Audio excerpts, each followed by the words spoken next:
Hi friends, welcome to ಬಿಂದು Deepak channel. ನಾನು ಇವಾಗ ಬೇಗ ಎದ್ದು ಫ್ರೆಶ್ ಅಪ್ ಆಗಿ ರೆಡಿಯಾಗಿದ್ದೀನಿ. ಏನಕ್ಕಪ್ಪ ಅಂದರೆ ಇವತ್ತು ದೇವಸ್ಥಾನಕ್ಕೆ ಹೋಗೋಣ ಅಂತ. ನಾನು ರೆಡಿ ಆದೆ. ದೀಪಕ್ ಏನು ಮಾಡ್ತಿದ್ದಾರೆ ಬನ್ನಿ ತೋರಿಸ್ತೀನಿ. ಅಲ್ಲಿ ನೋಡಿ, ದೀಪಕ್ ಅವರು ಸ್ನಾನ ಮಾಡಿ ಇವಾಗ ರೆಡಿ ಆಗ್ತಿದ್ದಾರೆ ಹೊರಡೋಕ್ಕೆ. ಹೋಗ್ಬಿಟ್ಟು ದರ್ಶನ ಮಾಡಿಕೊಂಡು ನೆಕ್ಸ್ಟು ಭಟ್ಕಳಕ್ಕೆ ಹೋಗ್ತೀವಿ. ಭಟ್ಕಳದಲ್ಲಿ ಅದೇನೋ ಲೈಟ್ ಹೌಸು ಮತ್ತು ಇದೆ ಅಂತೆ ಸ್ವಲ್ಪ ಪ್ಲೇಸಸ್ ನೋಡೋದು. ಹೌದು, ಅಲ್ಲಿ ಹೋಗ್ಬಿಟ್ಟು ನೋಡ್ಬಿಟ್ಟು ನಿಮಗೂ ತೋರಿಸ್ತೀವಿ. ಓಕೆ, ಸೊ ಬನ್ನಿ ಫ್ರೆಂಡ್ಸ್. ಇವಾಗ ಬಂದ್ವಿ ದೇವಸ್ಥಾನಕ್ಕೆ. ಫಸ್ಟು ಒಳಗಡೆ ಹೋಗಿ ದರ್ಶನ ಎಲ್ಲ ಮಾಡ್ಕೋತೀವಿ. ಅಲ್ಲಾದರೆ ವಿಡಿಯೋ ಮಾಡ್ತೀನಿ ಫ್ರೆಂಡ್ಸ್, ಇಲ್ಲ ಅಂದರೆ ಇಲ್ಲ. ವಿಡಿಯೋ ಮೋಸ್ಟ್ಲಿ ಅಲೋ ಇಲ್ಲ ಅಂತ ಇವ್ರು ಹೇಳ್ತಿದ್ರು. ಲಾಸ್ಟ್ ಟೈಮ್ ಬಂದಾಗ ಅಲೋ ಇಲ್ಲ, ಯಾಕಂದರೆ ನಂದು ನೀವು ಟೂರ್ ಹೋಗಿದ್ದೀನಿ ಸ್ಕೂಲ್ ಜೊತೆ ದರ್ಶನ ಸ್ಕೂಲ್ ಹತ್ರ ನೋಡ್ಬೋದು, ಅಲೋ ಇಲ್ಲ. ಸೊ ಆ ವಿಡಿಯೋನೇ ಹಾಕಿಲ್ಲ ನಾನು. ಸೊ ಅದಕ್ಕೆ ಆ ವಿಡಿಯೋ ಇವ್ರು ಹಾಕಿರಲಿಲ್ಲ. ಇವಾಗ ನಾವು ಒಳಗಡೆ ಹೋಗಿ ನೋಡ್ತೀವಿ. ವಿಡಿಯೋ ಮಾಡೋಕ್ಕಾದರೆ ಔಸ್ಕೊಂಡಾದರೂ ಮಾಡ್ತೀನಿ, ಇಲ್ಲ ಅಂದರೆ ಆಗೋದಿಲ್ಲ ಫ್ರೆಂಡ್ಸ್. ಹೊರಗಡೆ ಎಲ್ಲ ತೋರಿಸ್ತೀನಿ. ಸೊ ಬನ್ನಿ, ಅಲ್ಲಿ ಒಳಗಡೆ ಹೋಗ್ಬಿಟ್ಟು ವಿಡಿಯೋ ಕಂಟಿನ್ಯೂ ಮಾಡಿ. ಫ್ರೆಂಡ್ಸ್ ನೋಡಿ, ಇವಾಗ ನಾವು ದೇವಸ್ಥಾನದ ಹತ್ರ ಬಂದ್ವಿ. ಫಸ್ಟೇನೆ ಗೋಪುರ ಕಾಣಿಸುತ್ತೆ. ಅದು ಎಷ್ಟು ದೊಡ್ಡದು ಅಂದರೆ ಫ್ರೆಂಡ್ಸ್, ಅಲ್ಲಿ ಲಾಸ್ಟ್ವರೆಗೂ ಹೋಗ್ಬೋದು. ಸೊ ಅದನ್ನು ನಾನು ದೇವಸ್ಥಾನ ಮುಗಿಸ್ಕೊಂಡ್ಬಂದು ಲಾಸ್ಟಲ್ಲಿ ಹೋಗೋಣ ಅಂತ ಪ್ಲ್ಯಾನ್ ಮಾಡಿದ್ದೀವಿ. ಇವಾಗ ದೇವಸ್ಥಾನದ ಒಳಗಡೆ ಹೋಗೋಣ ಫ್ರೆಂಡ್ಸ್. ಇಲ್ಲಿ ಏನಂದರೆ ಒಳಗಡೆ ಬಂದಾಗ ಎಷ್ಟು ಚೆನ್ನಾಗಿದೆ ನೋಡಿ, ಗ್ರಾಸ್ ಎಲ್ಲ. ಸೊ ಗ್ರೀನ್ ಮ್ಯಾಟ್ ಹಾಕಿದ್ದಾರೆ, ಮತ್ತು ಸ್ಲಿಪ್ಪರ್ನ ಅಲ್ಲಿ ಇಲ್ಲಿ ಎಲ್ಲೂ ಬಿಡೋಂಗಿಲ್ಲ. ಇವಾಗ ಫುಟ್ವೇರ್ಸ್ ಬಿಡೋಕ್ಕೆ ಅಂತಲೇ ಒಂದು ಸ್ಟ್ಯಾಂಡ್ ಥರ ಮಾಡಿದ್ದಾರೆ. ಸೊ ಅಲ್ಲೋಗ್ಬಿಟ್ಟು ಬಿಡಬೇಕು. ಇವಾಗ ನಾವು ಅಲ್ಲೋಗಿ ಬಿಡ್ತಿದ್ದೀವಿ. ಬನ್ನಿ ಈಗ ಅಲ್ಲೋಗಿ ಬಿಡೋಣ. ನೋಡ್ತಿದ್ದೀರಲ್ಲ, ಇಲ್ಲಿ ಇದೆ.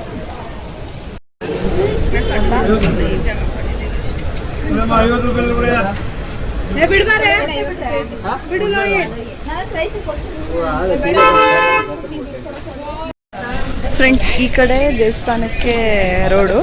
ಏನಂದರೆ ವೀಡಿಯೋಸ್ ಯಾವುದು ಅಲೋ ಇಲ್ವಂತೆ. ಸೊ ನಾವು ದರ್ಶನ ಮಾಡ್ಕೊಂಡು ಬರ್ತೀವಿ, ಆದರೆ ಒಳಗಡೆ ವಿಡಿಯೋ ಮಾಡ್ತೀನಿ. ಸರಿನಾ? ಇವಾಗ ದರ್ಶನ ಮಾಡ್ಕೊಂಡು ಬರ್ತೀವಿ ಹೊರಗಡೆ. ಫ್ರೆಂಡ್ಸ್ ನೋಡಿ, ಇದೆ ಎಂಟ್ರೆನ್ಸು ದೇವಸ್ಥಾನಕ್ಕೆ. ಸೊ ಇದು ಮುಂದೆ ಕಂಬ ಇರುತ್ತಲ್ಲ, ಅದು ಒಳಗಡೆ ದೇವಸ್ಥಾನ. ಇದು ತುಂಬ ಅಂದರೆ ತುಂಬ ಒಳಗಡೆ ಕಾಣಿಸ್ತಿರ್ಬೋದು ಅನಿಸುತ್ತೆ ನಿಮಗೆ, ಅಷ್ಟು ಒಳಗಡೆ ಇದೆ. ಆದರೆ ವಿಡಿಯೋ ಮಾಡ್ತೀನಿ ಫ್ರೆಂಡ್ಸ್. ನಾವಿವಾಗ ದೇವಸ್ಥಾನದ ಒಳಗಡೆ ಹೋಗ್ತಿದ್ದೀವಿ. ಇದು ಮೊದಲನೇ ಬಾಗಿಲು. ಒಳಗಡೆ ಫುಲ್ ಹೋಗೋಕ್ಕೆ 3-4 ಬಾಗಿಲು ದಾಟಿ ನಾವು ಹೋಗಬೇಕಾಗುತ್ತೆ.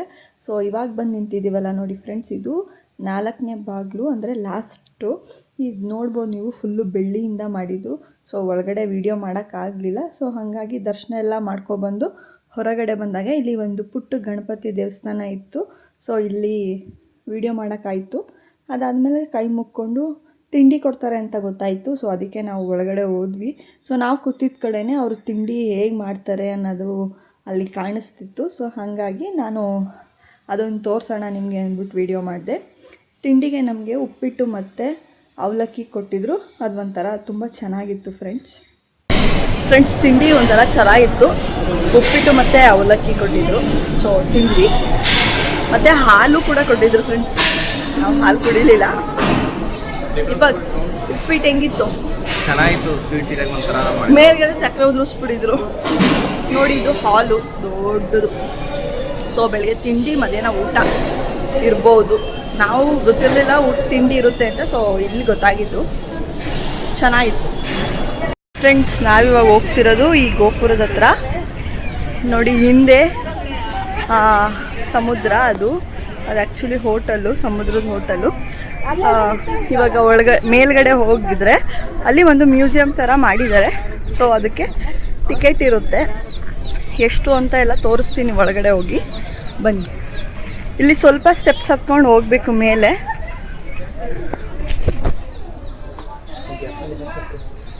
ನೋಡಿ ಫ್ರೆಂಡ್ಸ್, ಎಷ್ಟು ಚೆನ್ನಾಗಿ ಕಾಣಿಸ್ತಿದೆ ಹಿಂದೆ ಎಲ್ಲ. ನಾನೇನೋ ನನ್ನ ಹೇಳ್ತಿದ್ದೆ, ಎಷ್ಟು ಚೆನ್ನಾಗಿ ಕಾಣ್ತಾವ ನನ್ನ ಗಡ್ಡೆ ಅನ್ಕೊಂಡು. ಹಿಂದೆ ಎಲ್ಲ ಅಂತ ನೀನು ಚೆನ್ನಾಗಿ ಕಾಣ್ತಿದ್ಯಾ ಬಾ ಫ್ರೆಂಡ್ಸ್. ಕೆಳಗಡೆಯಿಂದ ಮೇಲ್ಗಡೆ ಫುಲ್ ಹತ್ಕೋ ವರ್ಷ ಸುಸ್ತಾಗೋಯ್ತು. ಇನ್ನೂ ಮೇಲೈತೆ. ಅವ್ನು ನೋಡಿ ಆಗಲೇ ಅಲ್ಲೊಟ್ಟೋಗವನೆ. ಹೆಂಡ್ತಿನ ಬಿಟ್ಬಿಟ್ಟು ಹೋಯ್ತಿದ್ಯಲ್ಲ, ಗೊತ್ತಾಗಲ್ವಾ ನಿಂಗೆ? ಫ್ರೆಂಡ್ಸ್ ಇಲ್ಲಿ ನೋಡಿ ನೀರು ಅದು ನನಗೆ ಕಾನ್ಫಿಡೆಂಟ್ ಇದೆ. ಏನ ಹೆಂಡತಿ ಎಲ್ಲಿ ಬಿಟ್ಟರು ಬರ್ತಾಳೆ. ಹಾಂ ನನ್ನ ಕಾನ್ಫಿಡೆಂಟ್. ಫ್ರೆಂಡ್ಸ್ ನೋಡಿ ಇದೇ ಶಿವ. ಗಂಡ ಬರಲ್ಲ. ಮೇಲ್ ಬಂದಾಗ ಇಲ್ಲೊಂದು ಪುಟ್ಟು ದೇವಸ್ಥಾನ ಇತ್ತು. ಇದು ರಾಮ ಲಕ್ಷ್ಮಣ ಸೀತೆ ಅವ್ರದ್ದು. ಅದ್ರ ಹಿಂದೆ ಶಿವ ಪಾರ್ವತಿನೂ ಕೂಡ ಇದ್ದಾರೆ, ನೀವು ನೋಡ್ತಿರ್ಬೋದು. ಸೊ ತುಂಬ ಚೆನ್ನಾಗಿತ್ತು. ಅದ್ರ ಮುಂದೆ ಲಿಂಗನೂ ಇದೆ. ನೆಕ್ಸ್ಟು ನಾವಿಲ್ಲಿ ಟಿಕೆಟ್ ತೊಗೊಳ್ಳೋಣ ಮ್ಯೂಸಿಯಮ್ಗೆ ಹೋಗೋಕ್ಕೆ ಅಂತ ಅಂದ್ಬಿಟ್ಟು ತೊಗೊಂಡ್ವಿ. ಏನಪ್ಪ ಅಂದರೆ ದೊಡ್ಡವ್ರಿಗೆ 30 ರೂಪಾಯಿ, ಚಿಕ್ಕವ್ರಿಗೆ 10 ರೂಪಾಯಿ ಟಿಕೆಟ್ ಇತ್ತು. ಸೊ ನಾವು 2 ಟಿಕೆಟ್ ತೊಗೊಂಡು ಹೊರಟ್ವಿ. ನೀವು ಇಲ್ಲಿ ನೋಡ್ತಿರ್ಬೋದು ಬೋರ್ಡಲ್ಲೇ ಬರೆದಿದ್ದಾರೆ 10 ವರ್ಷದ ಮೇಲೆ ಅವ್ರಿಗೆ 10 ರೂಪಾಯಿ, ಅದಾದಮೇಲೆ ಅಡಲ್ಟ್ಸಿಗೆ 30 ರೂಪಾಯಿ ಅಂತ. ಸೊ ಇದು ಎಂಟ್ರೆನ್ಸು. ನಾವು ಫಸ್ಟ್ ಬಂದಾಗ ಫ್ರೆಂಡ್ಸ್ ಇಲ್ಲಿ ನೈಟು ಬಾಕ್ಲಾಕ್ಬಿಟ್ಟಿದ್ರು. ಸೊ ಅದಕ್ಕೆ ನಾವು ಸಂಜೆ ಹೋಗಲಿಲ್ಲ. ಇವಾಗ ಬೆಳಗ್ಗೆ ಹೆಂಗೋ ದರ್ಶನ ಮಾಡೋಕ್ಕೆ ಬಂದಿದ್ವಲ್ಲ, ಸೊ ಅದಕ್ಕೆ ಹೋಗ್ತಿದ್ವಿ. ಫ್ರೆಂಡ್ಸ್, ಈ ಸ್ಟೋರಿ ಏನಪ್ಪ ಅಂದರೆ, ರಾವಣನ ತಾಯಿ ಕೈಕೇಶಿ ಅವರು ಶಿವನ ಭಕ್ತಿ ಆಗಿರ್ತಾರೆ. ಸಮುದ್ರದ ದಡದಲ್ಲಿ ಮರಳಿಂದ ಲಿಂಗನ ಮಾಡಿ ಪೂಜೆ ಮಾಡ್ತಾ ಇರ್ತಾರೆ. ಅಲೆಗಳು ಬಂದು ಆ ಲಿಂಗನ ಹಾಳು ಮಾಡ್ತಾ ಇರುತ್ತೆ. ಸೊ ಅದಕ್ಕೆ ರಾವಣ ಅವ್ರ ಅಮ್ಮಂಗೆ ಹೇಳ್ತಾರೆ, ನಾನು ನಿಂಗೆ ಶಿವನ ಆತ್ಮಲಿಂಗವನ್ನೇ ತಂದ್ಕೊಡ್ತೀನಿ ಅಂತ ಹೇಳ್ತಾರೆ. ರಾವಣ ಮಾತು ಕೊಟ್ಟಂತೆ ತಪಸ್ಸಿಗೆ ಕೂರ್ತಾರೆ. ತಿಂಗಳುಗಳೇ ಕಳೆದೋದ್ರು ಶಿವ ಪ್ರತ್ಯಕ್ಷನೇ ಆಗಲ್ಲ. ಅದಕ್ಕೆ ರಾವಣ ಕೋಪ ಮಾಡ್ಕೊಂಡು ಇಡೀ ಕೈಲಾಸನೇ ಎತ್ಬಿಡ್ತಾರೆ.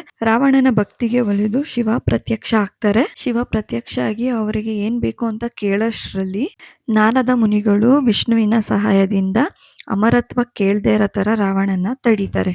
ಅದರ ಬದಲಾಗಿ ರಾವಣ ಶಿವನ ಪಾರ್ವತಿಯನ್ನೇ ಕೇಳ್ಬಿಡ್ತಾರೆ.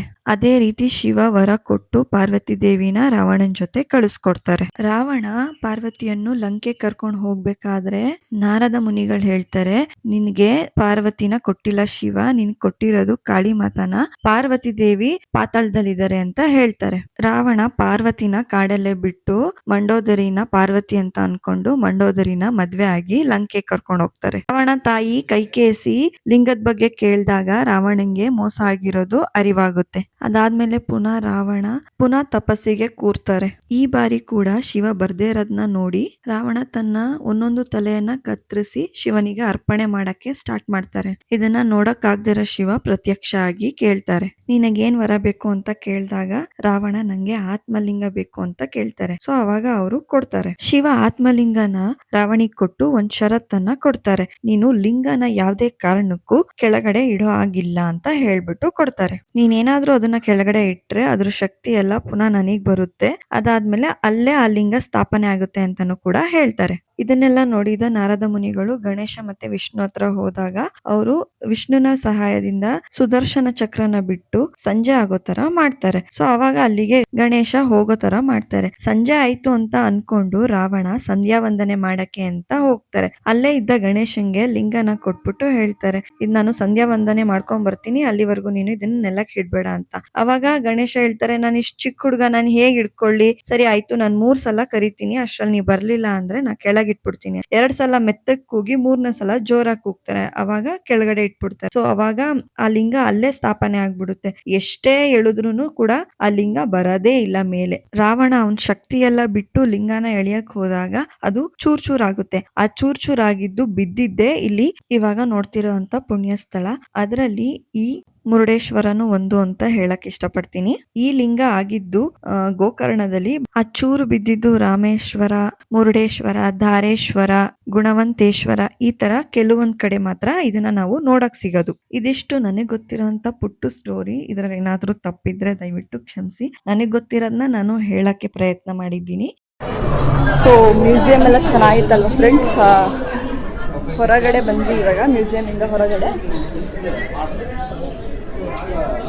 ಇಲ್ಲೆಲ್ಲ ನೋಡಿ ತುಂಬ ಚೆನ್ನಾಗಿದೆ ಪ್ಲೇಸಸ್ಸು, ಅಂದರೆ ನೋಡೋಕ್ಕೆ ತುಂಬ ಚೆನ್ನಾಗಿದೆ ನೋಡಿ. ಫ್ರೆಂಡ್ಸ್, ನೀವು ನೋಡ್ತಾ ಇದ್ದೀರಲ್ಲ ಶಿವನ ಸ್ಟ್ಯಾಚ್ಯೂ ಎಷ್ಟು ಚೆನ್ನಾಗಿದೆ ಅಂತ ನೋಡಿ, ಹಾಗೆ ಎಷ್ಟು ಎತ್ತರವಾಗಿದೆ. ನಾನು ಈ ತರದ್ನ ನೋಡೇ ಇರ್ಲಿಲ್ಲ. ಸೊ ಫೋನಲ್ಲೆಲ್ಲ ನೋಡಿದ್ದೆ, ನಂಗೆ ತುಂಬಾ ದಿನದಿಂದ ಅನ್ಸ್ತಿತ್ತು ಈ ತರ ನಾವು ಹೋಗ್ಬೇಕು ಸಮುದ್ರದ ಕಡೆ ಎಲ್ಲ ಅಂತ ಅನ್ಸಿ ನಾವು ಈ ಕಡೆ ಬಂದ್ವಿ. ಸೊ ನಿಜವಾಗ್ಲೂ ದೇವಸ್ಥಾನ ಹೇಗೆ ಆಯ್ತು ಮತ್ತೆ ಇದ್ರ ಹಿಂದಿನ ಸ್ಟೋರಿ ಏನು ಗೊತ್ತಿರಲಿಲ್ಲ. ಇಲ್ಲಿಗೆ ಹೋದ್ಮೇಲೆ ಎಲ್ಲ ತಿಳ್ಕೊಂಡ್ವಿ. ಸೊ ಒಂಥರ ಖುಷಿ ಆಯ್ತು. ನಿಜವಾಗ್ಲೂ ದೇವಸ್ಥಾನನ ತುಂಬಾ ಚೆನ್ನಾಗಿ ಮೇಂಟೈನ್ ಮಾಡಿದ್ದಾರೆ. ಎಲ್ಲೂ ಕಸ ತರ ನಮ್ಗೆ ಕಾಣಿಸೋದೇ ಇಲ್ಲ. ಏನಂದರೆ ಈ ಗೋಪುರದ ಮೇಲೆ ಹೋಗೋಕ್ಕೆ ತುಂಬ ಅಂದರೆ ತುಂಬ ರಶ್ ಇದೆ. ಬಟ್ ನಾವು 11 ಗಂಟೆ ಅಷ್ಟರಲ್ಲಿ ಚೆಕ್ಔಟ್ ಮಾಡಿ ಬೇರೆ ಕಡೆ ಹೋಗೋದಿದೆ. ಸೊ ಹಾಗಾಗಿ ನಾವು ಆ ಮೇಲ್ಗಡೆ ಹೋಗ್ತಿಲ್ಲ. ಇವಾಗ ಸ್ಲಿಪ್ಪರ್ ಹಾಕ್ಕೊಂಡು ಹೊರಡ್ತಿದ್ದೀವಿ. ನೈರಾ ಮತ್ತು ನೇಹಂಗೆ ಏನಾದರೂ ಟಾಯ್ಸ್ ತಗೊಳ್ಳೋದಾ ಅಂತ ಹೋಗ್ತಿದ್ದೀವಿ. ನೋಡೋಣ ಬನ್ನಿ ಫ್ರೆಂಡ್ಸ್. ನೋಡೋಣ. ನೈರಾ ನೇಹಂಗೆ ತಗೊಂಡ್ವಿ ನೋಡಿ ಸರ್. ಗಿಲ್ಕಿ. ಸೊ ಅದೇನೋ ರಿಮೋಟ್ ಕಾರ್ ನೋಡ್ತಾವ್ರೆ ನೋಡ. ಹಾಂ ಇದು ಯಾವುದೋ ರಿಮೋಟ್ ಕಾರ್ ನೋಡ್ತಾವನೆ. ಎಷ್ಟು ಆಟ ಆಡಿ. ಇವಾಗ ಇದು ತಗೊಂಡ್ವಿ, ಹೊರಡ್ತಿದ್ದೀವಿ. ಇವಾಗ ಅಲ್ಲಿ ರೂಮ್ ಹತ್ರನೇ ತಿಂಡಿ ಇತ್ತು, ನೋಡಿದ್ವಿ ನಾವು ಅಲ್ವಾ. ಸೊ ಅಲ್ಲಿಗೆ ತಿನ್ನಬೇಕು ಅಂತ ಅಂದ್ಬಿಟ್ಟು ದೀಪಕ್ ಕರ್ಕೊಂಡು ಹೋಗ್ತಿದ್ದಾರೆ. ಬನ್ನಿ ಹೋಗೋಣ. ತಿಂಡಿಗೆ ಹೋಗೋಕ್ಕಿಂತ ಮುಂಚೆ ಇಲ್ಲಿ ಒಂದು ಮಾರ್ಕೆಟ್ ಸಿಕ್ತು ಫಿಶ್ದು, ಅದು ನೋಡ್ಕೊಂಡು ಹೋಗೋಣ ಅಂತ ಬಂದ್ವಿ. ನೋಡಿ ಎಷ್ಟು ವೆರೈಟಿ ನೋಡಿ, ಎಲ್ಲ ವೆರೈಟಿ ಫಿಶ್ಶು. ಹೆಂಗೆ ಕ್ಲೀನ್ ಮಾಡ್ತಾಯಿತ್ತು ನೋಡಿ ಅಜ್ಜಿ. ಕ್ರ್ಯಾಬು, ಇದೆಲ್ಲ ಫಿಶ್ಶು, ಜೇಂಗಾ. ಇಲ್ಲಿ ನೋಡಿ ಕಲರ್ ಫಿಶ್ಶು. ಇಲ್ಲಂತೂ ಕ್ರ್ಯಾಬು ದಪ್ಪ, ಇದು ಬಾಂಗಡೆ ದಪ್ಪಗೈತೆ ಎಲ್ಲ ಸಖತ್ತಾಗಿ ನೋಡ್ತಿರ್ಬೋದು ನೀವು ಫ್ರೆಂಡ್ಸ್. ಶಾರ್ಕ್ ನೋಡಿ ಎಷ್ಟು ಚಿಕ್ಕದು ಸಿಗಾಕೊಂಬಿಟ್ಟೈತೆ. ನೋಡಿದ್ರಲ್ಲ, ಇದೇ ಫಿಶ್ ಮಾರ್ಕೆಟು. ಬೇಕಾದರೆ ಇಲ್ಲಿ ಬಂದು ತಗೊಂಡು ಅಡುಗೆ ಮಾಡಿಸ್ಕೊಂಡು ತಿನ್ಬೋದು ಆ ಥರ. ಸೊ ಇಡ್ಲಿ ಪಲಾವ್ ಸಿಗುತ್ತೆ ಅಂದರು. ಸೊ ಪಲಾವ್ ತಿನ್ನೋಣ ಅಂತ ಬಂದಿದ್ದೀವಿ. ಫ್ರೆಂಡ್ಸ್, ತಿಂಡಿ ಮುಗಿಸ್ಕೊಂಡು ನಾವಿವಾಗ ರೂಮಿಗೆ ಹೋಗ್ತಾ ಇದ್ದೀವಿ. ರೂಮಿಗೆ ಹೋಗಿ ಫ್ರೆಶ್ ಅಪ್ ಆಗಿ ನಾವು ಚೆಕ್ಔಟ್ ಮಾಡಬೇಕು. ಸೊ ಚೆಕ್ಔಟ್ ಮಾಡಿ ನಾವು ಭಟ್ಕಳ ಹೋಗ್ಬೇಕು ಅಂತ ಪ್ಲಾನ್ ಮಾಡಿದೀವಿ. ಸೊ ಈ ವಿಡಿಯೋನ ನಾನು ಇಲ್ಲಿಗೆ ಎಂಡ್ ಮಾಡ್ತಾ ಇದ್ದೀನಿ. ಈ ವಿಡಿಯೋ ನಿಮ್ಗೆ ಇಷ್ಟ ಆಗಿದ್ರೆ ಪ್ಲೀಸ್ ಲೈಕ್ ಮಾಡಿ, ಶೇರ್ ಮಾಡಿ, ಹಾಗೆ ಕಮೆಂಟ್ ಕೂಡ ಮಾಡಿ. ಮುಂದಿನ ಬ್ಲಾಗ್ ಅಲ್ಲಿ ಸಿಗ್ತೀನಿ. ಅಲ್ಲಿವರೆಗೂ ಟೇಕ್ ಕೇರ್. ಬಾಯ್ ಬಾಯ್.